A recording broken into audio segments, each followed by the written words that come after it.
এই 3টে পাপ করলে কোনো দোয়াই কবুল হবে না। আজকের এই ভিডিওটি এতটাই গুরুত্বপূর্ণ, আমার যদি ক্ষমতা থাকতো তাহলে এই ভিডিওটি দেখার জন্য আপনাকে বাধ্য করতাম। এই ভিডিওটি আপনার দীর্ঘদিন থেকে আটকে থাকা দোয়া কবুল হওয়ার জন্য যথেষ্ট হবে ইনশাআল্লাহ। ভিডিওটি স্কিপ না করে প্রতিটা সেকেন্ডকে মনোযোগ সহকারে শুনবেন। এই ভিডিও থেকে দোয়া কবুলের বিষয়ে যেটা জানতে পারবেন, আপনি হয়তোবা সারা জীবনেও অন্য কোনো ভিডিও থেকে সেটা জানতে পারেননি। আপনি সারাদিন ইস্তেগফার করছেন, দরুদ শরীফের আমল করছেন, তাহাজ্জুদ পড়ছেন, সারাদিন দোয়া করছেন, তারপরেও আপনার দোয়াটি কবুল হচ্ছে না। আপনার দোয়াটি কেন কবুল হচ্ছে না জানেন?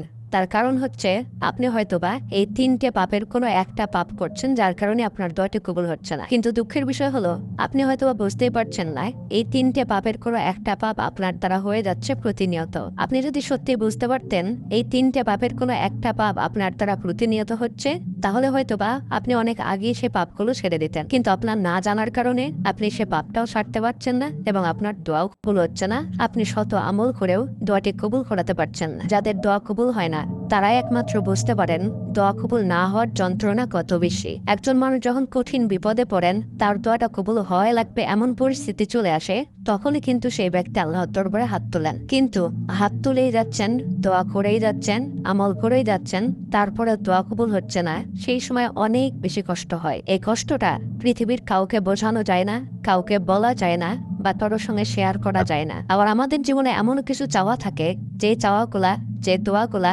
শুধুমাত্র আল্লাহ ছাড়ার অন্য কারোর সঙ্গে শেয়ারও করা যায় না। যখন একমাত্র রাস্তা আল্লাহ সুবহানাহু ওয়া তাআলা, আর সেখান থেকে যদি আমরা কোনো সাড়া না পাই, উত্তর না পাই, তাহলে আর কোথায় যাব আমরা?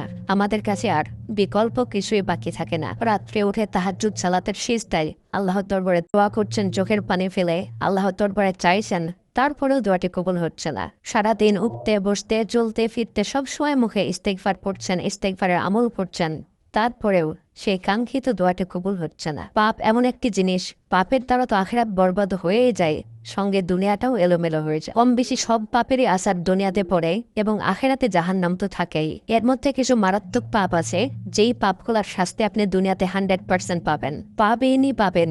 এই পাপগুলা করলে আপনি দুনিয়াতে 100% শাস্তি পাবেন। আর পাপের কারণে বেশিরভাগ ক্ষেত্রে রিজিকের সংকীর্ণতা আসে, দোয়া কবুলে বাধা সৃষ্টি হয় এবং জীবন এলোমেলো হয়ে যায়। আপনি যে কোনো পাপ করলেই আপনার দোয়াতে বাধা সৃষ্টি করবে, রিজিকের সংকীর্ণতা আসবে এবং জীবন থেকে শান্তি উঠে যাবে। এগুলো হচ্ছে পাপের তাৎক্ষণিক শাস্তি। মানে আপনি পাপ করলেই এই 3টে শাস্তি আপনি সঙ্গে সঙ্গেই পেয়ে যাবেন। 1 ঘন্টার মধ্যে, 1 দিনের মধ্যে আপনি এই শাস্তিগুলো পেয়ে যাবেন। এখন অনেকেই বলবেন যে আপনার সমাজে অনেক এমন ধনী ব্যক্তি আছে যারা প্রতিনিয়ত পাপ করে চলেছে, এমন কোনো পাপ নেই যে যেগুলো তারা করে না। দুনিয়ার সব পাপ করা সত্ত্বেও তারা বহাল তবিয়তে ধনী আছে, জীবনে শান্তি আছে এবং সুন্দর মতো সমাজে প্রতিষ্ঠিত আছে। কই এই 3টে শাস্তি যদি তারা দুনিয়াতে পায়, তাহলে তাদের অবস্থা এত ভালো কেন?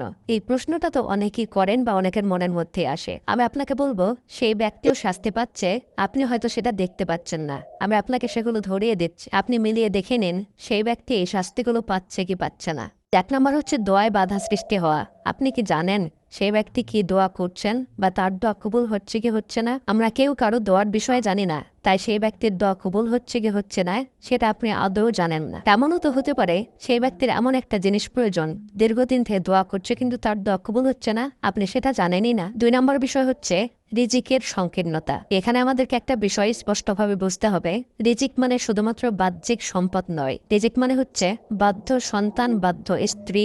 রিজিক মানে হচ্ছে অন্তরের শান্তি। রিজিক মানে হচ্ছে আমরা যে খাদ্য গ্রহণ করি সেটাও। আপনি প্রতিটা ধনী ব্যক্তির ক্ষেত্রে দেখবেন তার কাছে হাজারো টাকা থাকে, হাজারো সম্পদ থাকে, কিন্তু সে তার মন মতো খাবার গ্রহণ করতে পারে না, খেতে পারে না। তার ডাইনিং এ, তার ফ্রিজে হাজার রকমের ভালো ভালো খাবার থাকলেও সে তার মন মতো খাবার গ্রহণ করতে পারে না, খেতে পারে না। চাইলে আপনার মতো আমার মতো বিরিয়ানি পোলাও খেয়ে তৃপ্তির ঢেকুর তুলতে পারে না, চাইলে সে গরুর মাংস খেতে পারে না। অন্য একজন ব্যক্তি গরিব, তার কাছে টাকা নেই বলেই সে খেতে পারছে না।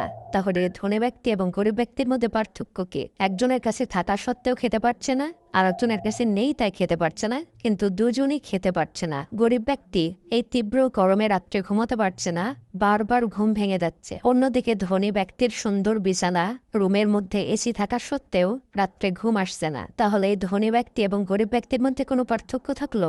দুজনেই কিন্তু রাত্রেবেলায় ঘুমোতে পারছে না। আবার অন্যদিকে আর একজন যুবক সারা রাত কি একটার পর একটা মেয়ের সঙ্গে চ্যাটিং করছে, ফোনে কথা বলে রাত্রিটাকে পার করে দিচ্ছে, ঘুমোতে পারছে না। ফজরের সময় গিয়ে ঘুমোচ্ছে এবং দুপুর বেলায় গিয়ে ঘুম ভাঙছে। না তো তার ক্যারিয়ার আছে, না তো তার পড়াশোনা আছে, এভাবেই তার প্রতিটা রাত্রি কেটে যাচ্ছে। আমরা বাহ্যিকভাবে দেখতে পাচ্ছি এই ব্যক্তিও, এই যুবকও কিন্তু শান্তিতে আছে। সে অনেকগুলা গার্লফ্রেন্ড নিয়ে ঘুরছে, সারাদিন ঘুমে থাকে, রাত্রিবেলায় গার্লফ্রেন্ডের সঙ্গে কথা বলে চেটিং করে, কিন্তু 3জন ব্যক্তি রাত্রিবেলায় ঘুমোতে পারছে না। এখন হয়তো সে যুবক আছে, তার শরীরে যৌবনের রক্তের জোর আছে, তাই তার শরীরে কোনো প্রভাব পড়ছে না। কিন্তু আজ থেকে 5-10 বছর পরে দেখবেন যে কোনো না কোনো একটা মারাত্মক রোগ হয়ে তার দুনিয়াও গেল এবং আখেরাত তো আগেই সে হারিয়েছে। 3 নম্বর হচ্ছে অন্তরের প্রশান্তি উঠে যাবে। আপনি প্রত্যেকটা ধনী ব্যক্তিকে দেখবেন যে রাত্রিবেলায় ঘুমের ঔষধ না খেলে তার ঘুম হয় না। তার কাছে বাহ্যিকভাবে প্রচুর সম্পদ থাকলেও অসংখ্য জায়গায় তার ঋণের বোঝাই সে টেনশনে বাঁচতে পারে না। তার স্ত্রী কথা শুনে না অবাধ্য, তার সন্তানগুলা কথা শুনে না অবাধ্য। যে যুবক, যে যুবতী 5টা-10টা গার্লফ্রেন্ড নিয়ে ঘোরে, সে যুবক যুবতীরও অন্তরে প্রশান্তি থাকে না। সে বয়ফ্রেন্ড গার্লফ্রেন্ড গুলাকে হ্যান্ডেলিং করতে করতেই তাদের দিন চলে যায়। ব্যক্তিগত জীবনে কোনো কিছুই উন্নতি করতে পারে না, না তো পড়াশোনায় ফোকাস দিতে পারে, না তো ক্যারিয়ারে ফোকাস দিতে পারে, কিছুই করতে পারে না। এই টেনশনে অনেক এমন দিন যায় যে তাদেরকেও ঘুমের ওষুধ খেয়ে ঘুমোতে হয়। এগুলো ঘটবে, আল্লাহ সুবহানাহু ওয়া তাআলা বলছেন।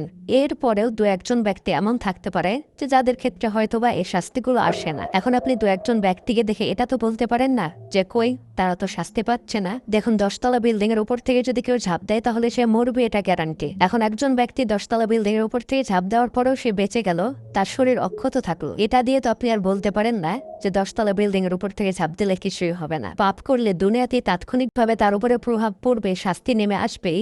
এটাই সত্য, এটাই বাস্তব। এর মধ্যে 3টে পাপ এমন মারাত্মক, যেই পাপ 3টে করলে দোয়াতে বাধা সৃষ্টি হবেই 100%। আপনি 3টে পাপের কোনো একটা পাপ করলেও আপনার দোয়া কবুল হবে না, আপনার দোয়া সরাসরি বাধা সৃষ্টি হবে। 1 নম্বরে হচ্ছে হারাম রিজিক ভক্ষণ করা, হারাম খাদ্য ভক্ষণ করা। আপনি যদি কোনোভাবে হারাম উপার্জন করেন, হারাম টাকায় কেনা পোশাক পরেন, হারাম টাকায় কেনা খাদ্য ভক্ষণ করেন, হারাম উপার্জনের মধ্যে যদি আপনি লালিত পালিত হন, বেড়ে ওঠেন, তাহলে আপনি যেমনই দোয়া করুন না কেন, আপনার কোনো দোয়াই কবুল হবে না। আপনি যতই দোয়া করুন না কেন, আপনার কোনো দোয়াই কবুল হবে না যদি আপনি হারামের মধ্যে থাকেন বা হারাম খাদ্য ভক্ষণ করেন। এ বিষয়ে প্রসিদ্ধ একটা হাদিস আছে যে একজন ব্যক্তি মরুভূমির মাঝখানে হারিয়ে যায়, তার সাওয়ারি খাদ্যপানে সবকিছু হারিয়ে ফেলে। এমত অবস্থায় সে আল্লাহর দরবারে হাত তুলে দোয়া করে, ইয়া রব, ইয়া রব, ইয়া রব, এই বলে সে দোয়া করতে থাকে। কিন্তু আল্লাহ সুবহানাহু ওয়া তাআলা বলে যে তোমার দোয়া কিভাবে কবুল হতে পারে? তুমি যে পোশাক পরে আছো সেটা হারাম, তুমি যে খাদ্য ভক্ষণ করেছো সেটা হারাম, তুমি যেভাবে লালিত পালিত হয়েছো সেটা হারামের মধ্যে। এমত অবস্থায়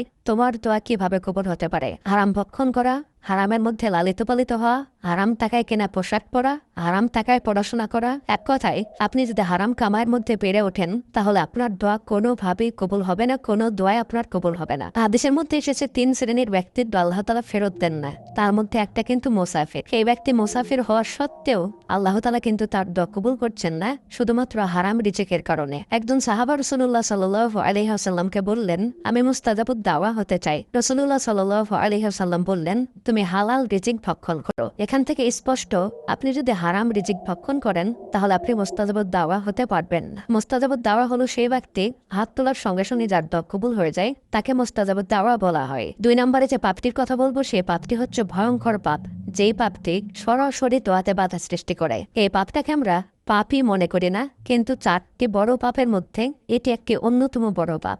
রাসূলুল্লাহ সাল্লাল্লাহু আলাইহি ওয়াসাল্লাম বলছেন, আল কাবাইরুল ইশরাক বিল উকুকিল ওয়ালিদাইন ওয়া কাতলুন নাফস ওয়া শাহাদাতুজ জুর। 4টে ধ্বংসাত্মক বড় পাপ। 1 নাম্বার হচ্ছে শিরক করা, 2 নাম্বার হচ্ছে পিতামাতার অবাধ্য হওয়া, 3 নাম্বার হলো কাউকে অন্যায়ভাবে হত্যা করা, কতল করা, আর 4 নাম্বার মিথ্যা সাক্ষ্য দেওয়া। এর মধ্যে যে পাপটির বিষয় বলছিলাম সেটি হচ্ছে পিতামাতার অবাধ্য হওয়া। আপনি যদি পিতামাতার অবাধ্য হন, পিতামাতার সঙ্গে খারাপ ব্যবহার করেন, তাহলে এর শাস্তি আপনাকে দুনিয়াতে পেতেই হবে। এই পাপ করলে সরাসরি দোয়াতে বাধা সৃষ্টি করবে। কোরআন মাজিদে সূরা বানী ইসরাঈলের মধ্যে আল্লাহ সুবহানাহু ওয়া তাআলা বলছেন যে তোমরা পিতামাতার সঙ্গে শব্দটুকু করো না। আমরা অনেক সময় পিতামাতার ব্যবহারে বিরক্ত হয়ে এমন বলি না যে বাবা এমনটা বলো না তো, মা এমনটা করো না তো। এই যে মুখ থেকে শব্দটা বের করি, এটাই আপনার জীবন ধ্বংসের জন্য যথেষ্ট। তারা যেমনই হোক, তাদের সঙ্গে আপনাকে সর্বদা উত্তম আচরণ করতে হবে, ভালো আচরণ করতে হবে। এমনকি পিতামাতা যদি অমুসলিমও হয়, তারপরেও পিতামাতার সঙ্গে আপনাকে ভালো ব্যবহার করতে হবে। হ্যাঁ, তারা যদি আপনাকে আল্লাহর বিধানের ক্ষেত্রে বাধা সৃষ্টি করে তবে তাদের কথা মান্য করা যাবে না, কিন্তু দুনিয়াবী ক্ষেত্রে তাদের বাধ্য হয়ে আপনাকে চলতে হবে, তাদের কথা শুনতে হবে। কিন্তু আল্লাহ যে বিষয়ে বলেছেন বা যে বিষয়ে নিষেধ করেছেন সে বিষয়ে যদি হস্তক্ষেপ করে তাহলে সেখানে তাদের কথা মান্য করা যাবে না। 3 নম্বরে যে পাপটি দোয়াতে বাধা সৃষ্টি করে সেটি হচ্ছে জেনা করা, হারাম রিলেশনে থাকা, হারাম সম্পর্কে থাকা। এই জেনা সম্পর্কিত যতগুলো পাপ আছে, পাপ যদি আপনি করেন, এর সঙ্গে যদি আপনি জড়িত থাকেন, তাহলে আপনার দুনিয়াকে তাবাহ করে দেবে, বরবাদ করে দেবে। আপনি একদম নিঃশেষ হয়ে যাবেন, আপনার কোনো অস্তিত্বই থাকবে না পৃথিবীতে। জেনা সম্পর্কিত পাপ হচ্ছে প্রেম, ভালোবাসা, অশ্লীল ছবি দেখা, মাস্টারবেশন করা, পরকিয়া করা, সরাসরি কোনো মহিলার সঙ্গে ফিজিক্যাল সম্পর্ক করা, এ সবকিছু কিন্তু জেনার অন্তর্ভুক্ত। আমরা শুধুমাত্র মনে করি যে সরাসরি ফিজিক্যাল করাটাই হচ্ছে জেনা, আর বাকি যেগুলো আছে সেগুলো কোনো সমস্যা নেই। কিন্তু এই প্রত্যেকটা পাপে আপনাকে দুনিয়াতে ধ্বংস করে দেবে, আর আখেরাতে তো ভয়ঙ্কর জাহান্নাম আপনার জন্য অপেক্ষা করছে। এই প্রত্যেকটা পাপে আপনার দৈনন্দিন জীবনের গতিবিধিকে বাধা সৃষ্টি করে। এতটাই ভয়ঙ্কর পাপ আপনার জীবনের প্রত্যেকটা বিষয়ে বাধা সৃষ্টি করবে। পড়াশোনায় ঠিকঠাক মতো মনোযোগ দিতে পারবেন না, ক্যারিয়ারে মনোযোগ দিতে পারবেন না, ব্যবসা বাণিজ্য করতে পারবেন না, বিয়ে শাদীর ক্ষেত্রে বাধা সৃষ্টি হবে, ফ্যামিলিতে সমাজে আত্মসম্মান থাকবে না, দোয়াতে মনোযোগী হতে পারবেন না। দোয়া তো আপনি প্রত্যেক দিনই করবেন, কিন্তু আল্লাহর প্রতি ভরসা করতে পারবেন না। এই পাপগুলোর কোনো একটা করলেই শয়তান আপনার অন্তরে বাসা বেঁধে নেবে, শয়তান আপনার অন্তর থেকে আর কখনোই নড়বে না। প্রতিনিয়ত শয়তান আপনার অন্তরে অস্বস্তি দিতে থাকবে। আপনি দোয়া করবেন ঠিকই, কিন্তু আল্লাহর প্রতি কোনোভাবে আপনি ভরসা করতে পারবেন না। আপনি আমল এবাদতে মনোযোগ দিতে পারবেন না, কোনোভাবে দোয়াতে আপনি ফোকাস দিতে পারবেন না। প্রিয়দিনী ভাই এবং বোনেরা, এছাড়া আরো অনেক পাপ আছে যে পাপগুলা করলে দোয়াতে বাধা সৃষ্টি হয়। তার মধ্যে এই 3টে পাপের কথা উল্লেখ করলাম বিশেষভাবে। মনে রাখবেন, পাপ মানেই আপনাকে ধ্বংস করেই ছাড়বে, সেটা দুনিয়াতে এবং আখেরাতে। পাপকে কখনোই ছোট মনে করবেন না, পাপ তো পাপই। তাই যে কোনো পাপ থেকে আমাদেরকে সবসময় বিরত থাকতে হবে। প্রিয়দিনী ভাই এবং বোনেরা, এই 3টে পাপ থেকে যদি আপনি নিজেকে বাঁচিয়ে রাখতে পারেন, তাহলে ইনশাআল্লাহ আপনার যে কোনো দোয়াই কবুল হবে। পরিশেষে আল্লাহ দরবারে দোয়া করি, আল্লাহ তাআলা যেন আমাদের সকলকে প্রতিটা পাপ থেকে বেঁচে থাকার তৌফিক দান করেন। আমিন। আসসালামু আলাইকুম ওয়া রাহমাতুল্লাহি ওয়া বারাকাতুহু।